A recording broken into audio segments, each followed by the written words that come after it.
বলছে কয়লার টাকা কে খায়? অমিত শাহ খায়, হোম মিনিস্টার। কি করে খায়? গদ্দারের থ্রুতে টাকা যায়।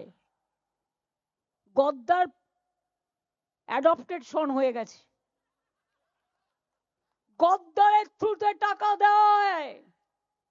সাথে আছে এক জগন্নাথ, জগন্নাথ ধামের জগন্নাথ নয়, পুরীর জগন্নাথ নয়, বড় ডাকাত জগন্নাথ বিজেপির।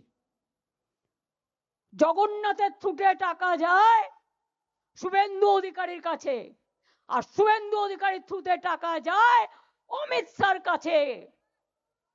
শুনুন, আপনাদের ভাগ্য ভালো এখনো যে আমি চেয়ারে আছি বলে না ওই পেন ড্রাইভ গুলো বাইরে বের করে দিই না। বেশি লাগালে কিন্তু বলে দিচ্ছি, আমার কাছে সব পেন ড্রাইভ করা আছে, আমি কিন্তু ভান্ডা ফাঁস করে দেবো। মনে রাখবেন, লক্ষণের সীমারেখা একটা আছে, দণ্ড কাটা একটা দণ্ডি আছে। লক্ষ্মণের দণ্ডি পেরিয়ে গেলে কিন্তু আর সামলে রাখতে পারবেন না। আমি অনেক কিছু জানি, বলি না শুধু দেশের স্বার্থে। আমি মুখ খুললে কাল সারা পৃথিবীতে হইচই হবে, কিন্তু আমি করি না, দেশটাকে ভালোবাসি বলি। কিন্তু এটা দুর্বলতা নয়। আপনারা মিটিং করলে পেছনে পুলিশ, সামনে পুলিশ, ওদিকে সিআরপিএফ, ওদিকে বিএসএফ, ওদিকে আইএসএফ, কে না আছে। আজকে অভিষেক গেছে মিটিং করতে, এত ভিতুর দল, ভিতুর ডিম, প্যারামিলিটারি ফোর্স দিয়ে পুরো এলাকাটাকে দখল করে রেখে দিয়েছে। তোমার কি অধিকার আছে? তুমি ল অ্যান্ড অর্ডারে ইন্টারফেয়ার করছো? আচ্ছা বলুন তো আপনারা, পিএম যদি মিটিং করতে যায়, পলিটিক্যাল মিটিং করলেও পুলিশের সিকিউরিটি থাকে না?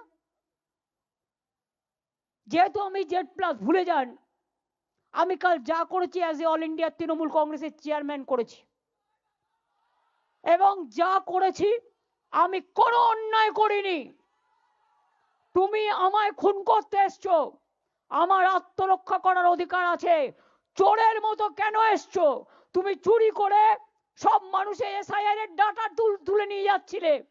তুমি আমার বিএলএ 1 এর ঠিকানা, বিএলএ 2 ঠিকানা, সাধারণ মানুষের দরখাস্ত, তুমি সমস্ত ডেটা আমার অফিস থেকে চুরি করছিলে, যে অফিস আইপ্যাককে আমরা অথরাইজ করেছি। তোমরা তো 6টা থেকে ঢুকেছো, আমি তো গেছি 11:45-এ, 5.5 ঘন্টা সবই তো চুরি করেছো। বাকি কিছু রেখেছো?